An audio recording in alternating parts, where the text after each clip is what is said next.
ప్రియ దేవుని బిడ్డలారా, ఆయన నిన్న నేడు నిరంతరము ఏకరీతిగా ఉన్న ప్రభు ఆయన మన మధ్య ఉన్నాడు. ఆయన మన మధ్య సంచరిస్తున్న దేవుడు. మన జీవితంలో గొప్ప గొప్ప కార్యాలు ఆయన చేయడానికి సమర్థుడైన గొప్ప దేవుడు మనం ఆరాధిస్తున్న యేసయ్య. ఈరోజు నువ్వు కూడా ఎట్టి బాధతో ఉన్నా, ఎటువంటి వేదనలో ఉన్నా, ఎటువంటి గాయాలతో ఉన్నా, ఎటువంటి రుగ్మతలతో ఉన్నా, ఎటువంటి మరి మరణకరమైన వ్యాధులతో నువ్వు బాధపడుతున్నా, ఎంతటి అప్పు సమస్య అయినా, మరి ఎంత భయంకరమైన మరణకరమైన వ్యాధి, HIV, మరి క్యాన్సర్, ఇటువంటి రోగాలతో నువ్వు బాధపడుతున్నా, నువ్వు బాధపడవలసిన అవసరం లేదు, నువ్వు కృంగిపోవలసిన అవసరం లేదు. నా దేవుడు సజీవుడు. ఆయన నిన్ను ముట్టి బాగు చేయడానికి శక్తివంతుడు. ప్రియ దేవుని బిడ్డలారా, ఈరోజు మీ జీవితాల్లో కూడా దేవుడు గొప్ప కార్యం చేయబోతున్నాడు. నీ కన్నీళ్ళు కూడా నాట్యంగా నా దేవుడు మార్చబోతున్నాడు.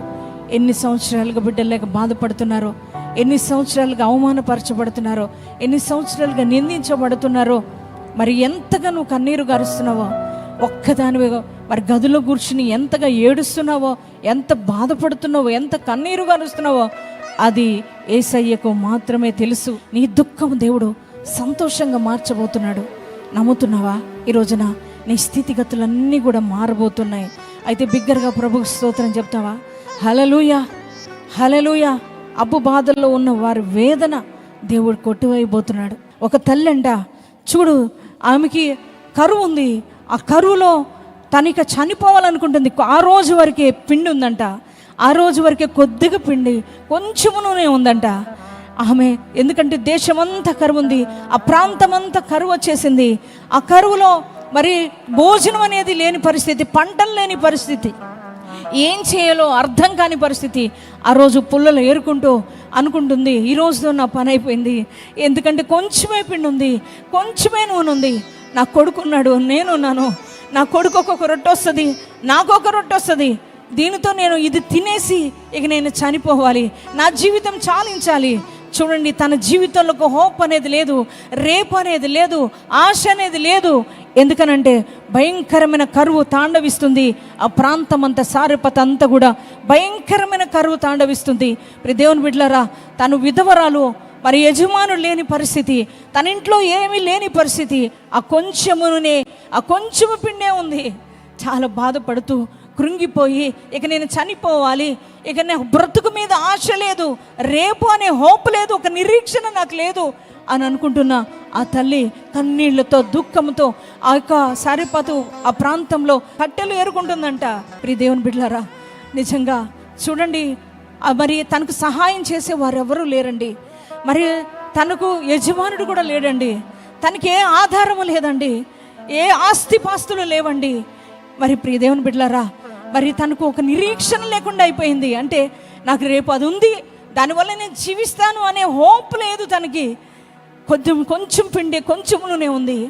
దాని ద్వారా అది రొట్టె తినేసి మరి నా కొడుకు నేను చనిపోవాలని ఒక నిర్ణయంలోనికి వచ్చేసారు. ఇక నాకు బ్రతుకు మీద ఆశ లేదు, జీవితం మీద ఆశ లేదు, ఇక నేను చనిపోవాలి అనుకుంటున్న సమయంలో, కన్నీటితో కట్టెలు ఏరుకుంటున్న సమయంలో, ఆ హృదయంలోనే ఘోష, ఆ హృదయంలోనే బాధ, ఆ హృదయంలో ఉన్న వేదన, ఇదిగో నా దేవుడు చూశాడు. నా దేవుడు చూసి, నా దేవుడు చూడండి అక్కడికి ప్రవక్తను పంపాడు. గట్టిగా చప్పలు కొట్టి ప్రభువు స్తోత్రం చెబుదామా? హల్లెలూయా. ప్రియ దేవుని బిడ్డలారా, ఇక చనిపోవాలి, నాకు బ్రతుకు మీద ఆశ లేదు, జీవితం మీద ఆశ లేదు, ఇక నాకు ఏ ఆధారం లేదు, నేను బ్రతకడానికి ఎటువంటి సోర్స్ లేదు, ఏ మార్గము లేదు నాకు అని అనుకుంటున్న సమయంలో అక్కడ ప్రవక్తను పంపించాడు నా దేవుడు.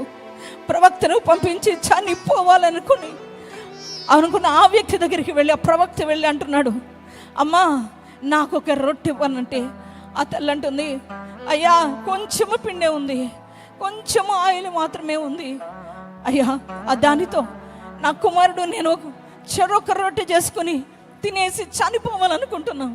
ఇంకా నాకు పిండి లేదయ్యా, నేను బ్రతకడానికి సోర్స్ లేదయ్యా, నాకు మార్గం లేదయ్యా, నాకు ఆధారం లేదయ్యా, ఏ ఆస్తిపాస్తులు లేదయ్యా, దేశం అంతా కరువు ఉందయ్యా, అయ్యా నేను ఆ రొట్టె నేను ఇవ్వలేను, దయచేసి ఏమనుకోవద్దు అంటే, లేదమ్మా నేను ఆకలితో ఉన్నాను, మొదటి రొట్టె తీసుకొచ్చి నాకు ఇవ్వు అని అంటే, తర్వాత ఆ కరువులో కూడా ఆ తల్లి లోబడుతుంది.